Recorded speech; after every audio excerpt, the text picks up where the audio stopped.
अस्सलाम वालेकुम students, my name is Mohammad Ilyas और हम कर रहे थे chapter number 1 that is matrices and determinant. Matrices हम लोगों ने स्टडी कर ली, डिटर्मिनेंट का भी कुछ पार्ट हम लोगों ने स्टडी कर लिया है।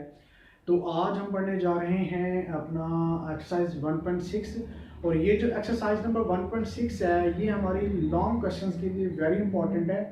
और हमारा चैप्टर 1 में से जब भी कोई क्वेश्चन आता है वो हमारा एक्सरसाइज 1.6 में से आता है। वो या तो ये मैट्रिक्स इन्वर्जन मेथड आता है या फिर हमारा क्रैमर रूल आता है। तो इन मेथड्स स्टडी करने से पहले हम चंद एक टर्म है सिमल्टेनियस लीनियर इक्वेशन, इसको समझने की कोशिश करते हैं। सिमल्टेनियस लीनियर इक्वेशन कहते हैं कि ऐसा system of linear equations in two variables कि हमारे पास दो लीनियर इक्वेशंस हैं, उन दोनों लीनियर इक्वेशंस में दो दो वेरिएबल्स हैं, तो इस पूरे सिस्टम को हम सिमल्टेनियस लीनियर इक्वेशन कहते हैं।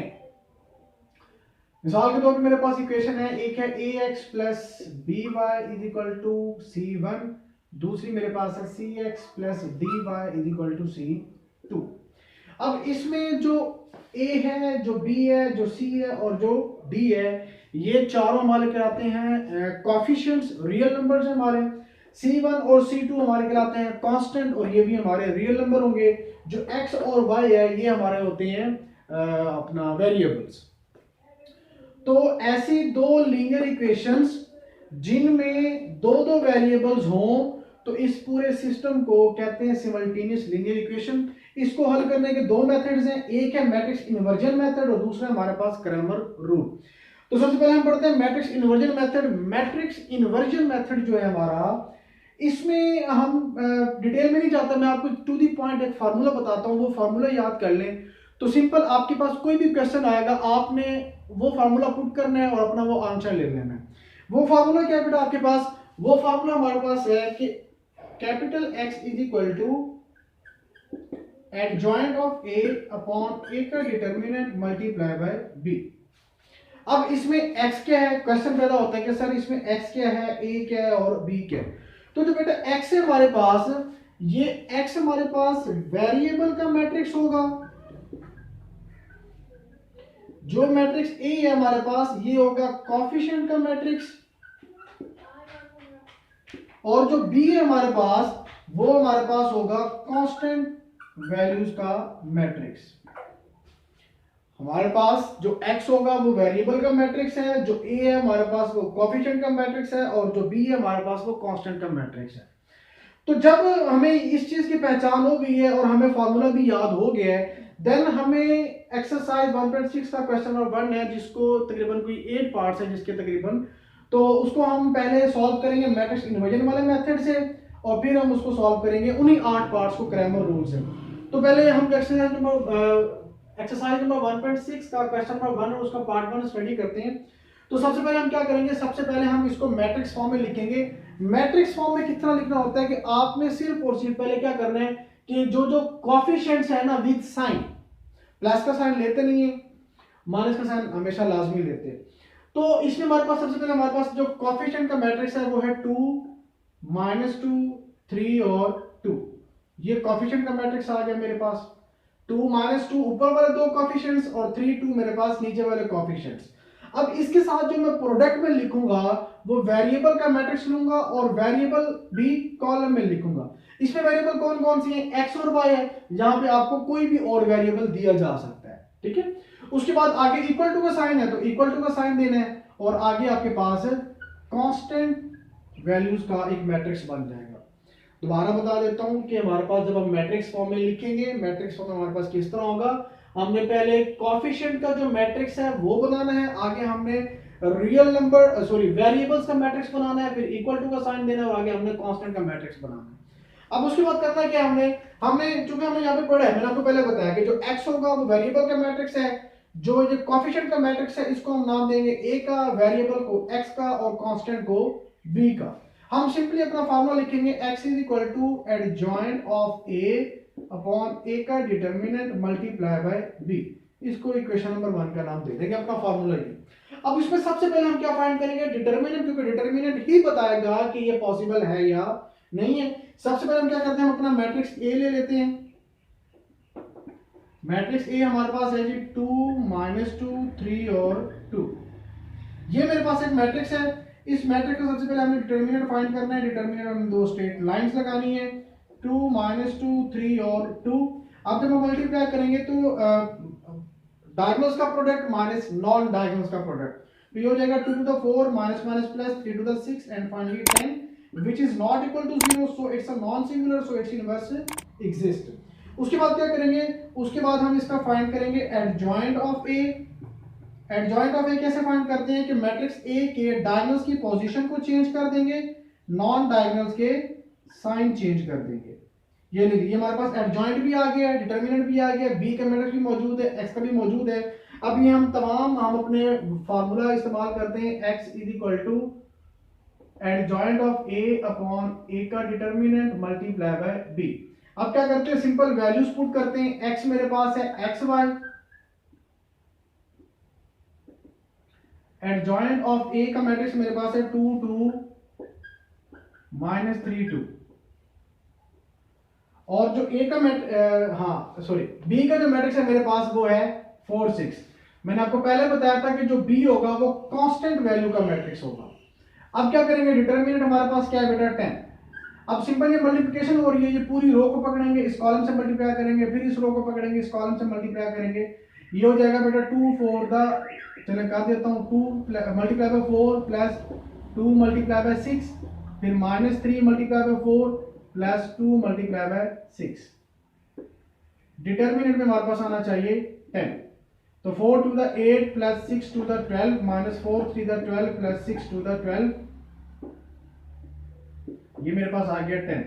12 और 8 20 माइनस 12 और प्लस 12 ये हो जाएगा 0, और अपॉन में मेरे पास क्या आ रहा है बेटा 10, और ये जो 10 है ये हर एक के साथ अलग अलग डिवाइड हो जाएगा। जब हर एक के साथ अलग अलग डिवाइड हो जाएगा तो ऊपर हो जाएगी कटिंग 10 to the 20, नीचे 0/10 तो 0। अब आंसर किस तरह लिखते हैं, ये वाली वैल्यूज तो वैसे चलती जाएगी एक्स वाई। अब ये देखें कि x के सामने 2 है और y के सामने 0 है, तो ये मेरे पास इसका आंसर है। अब ये चेक करने के लिए कि हमारे जो आंसर आया है क्या वो ठीक है या गलत है, क्योंकि जब हम बोर्ड एग्जाम में बैठे होते हैं तो हमारे पास की बुक नहीं होती, हम चेक नहीं कर सकते अपना आंसर। तो अपने आंसर की तसल्ली के लिए हमने क्या करना है, हमने सिंपल बेटा मैं आपको यही भी बता देता हूँ एक तरीका, कि आपने अपने इस आंसर को जो दी हुई दो इक्वेशंस हैं इन दोनों में से किसी एक में पुट करके चेक कर लेना है क्या आपकी left hand side right hand side बराबर आ रही है। तो 2 इंटू एक्स की वैल्यू मेरे पास है 2, -2 इंटू वाई की वैल्यू मेरे पास है 0 इज इक्वल टू 4 है। ये वाली इक्वेशन मैंने पुट की है, तो 2 to the 4 -2 0 and is equal to 4 and 4 is equal to 4। तो left hand side right hand side के इक्वल है, लिहाजा हमें तसल्ली हो गई है कि जो हमारा आंसर है वो ठीक है।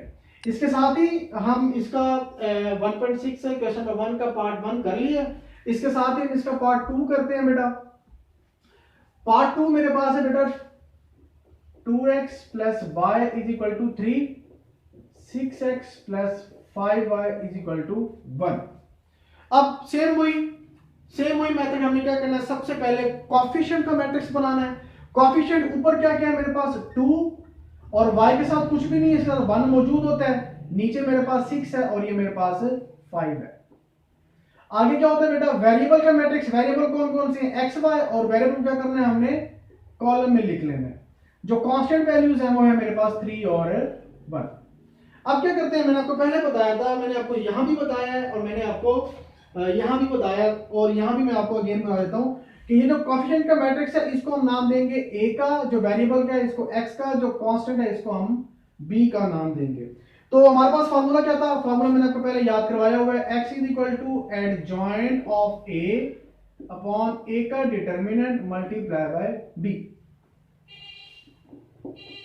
अब क्या करेंगे, सिंपली हम अपना जो मैट्रिक्स a है पहले उसको नीचे उतार लेते हैं, वो है मेरे पास 2 1 6 5। आप पहले क्या करेंगे, इसका डिटरमिनेंट फाइंड करेंगे, 2 1 6 5 5 to the 10 minus 6 1 the 6 and finally 4 which is not equal to 0, so it's a non-singular matrix, so its inverse exists। आगे क्या करना है, हमने इसका एडजॉइंट ऑफ ए फाइंड करना है। एडजॉइंट ऑफ ए मेरे पास है, ये हो जाएगा 5, ये हो जाएगा 2, ये हो जाएगा -1 और ये हो जाएगा -6। अब मेरे पास डिटर्मिनेंट भी आ गया, एडजॉइंट भी आ गया, मैट्रिक्स बी भी मौजूद है, मैट्रिक्स एक्स भी मौजूद है। हम तमाम वैल्यूज अपने फार्मूले में पुट करते हैं। अब वो फार्मूला मेरे पास क्या है, x is equal to adjoint of a upon a का डिटर्मिनेंट मल्टीप्लाई बाय b। अब जो x है वो मेरे पास क्या है, xy। जो एडजॉइंट ऑफ a है मेरे पास वो है 5, -1, -6 और ये 2।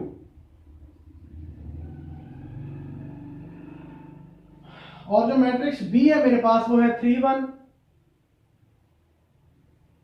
जो A का डिटर्मिनेंट है मेरे पास वो है बेटा 4। अब क्या करेंगे, सिंपल मल्टीप्लाई करते हैं। 5 multiply by 3 plus -1 multiply by 1, -6 multiply by 3 plus 2 multiply by 1।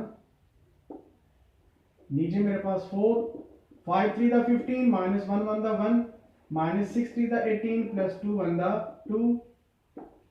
नीचे मेरे पास 4, ये हो जाएगा 14 और ये हो जाएगा -16। नीचे मेरे पास 4 और ये जो नीचे 4 है ये तमाम के साथ डिवाइड हो जाएगा।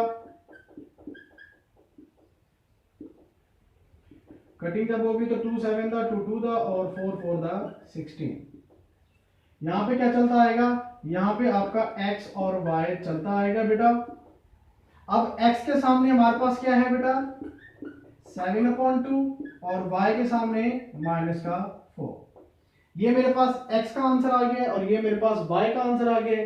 अब ये तसल्ली करने के लिए कि क्या ये मेरा आंसर ठीक है या नहीं, तो आपने क्या करना है, दोनों इक्वेशन में से किसी एक इक्वेशन में x की वैल्यू पुट करनी है, y की पुट करनी है, लेफ्ट हैंड साइड को सॉल्व करना है, उसका आंसर राइट हैंड साइड के इक्वल आ रहा होगा। तो बाकी इसके तमाम पार्ट्स अगले लेक्चर में करेंगे इंशाल्लाह। फिर वक्त के लिए इजाजत दीजिए। अल्लाह।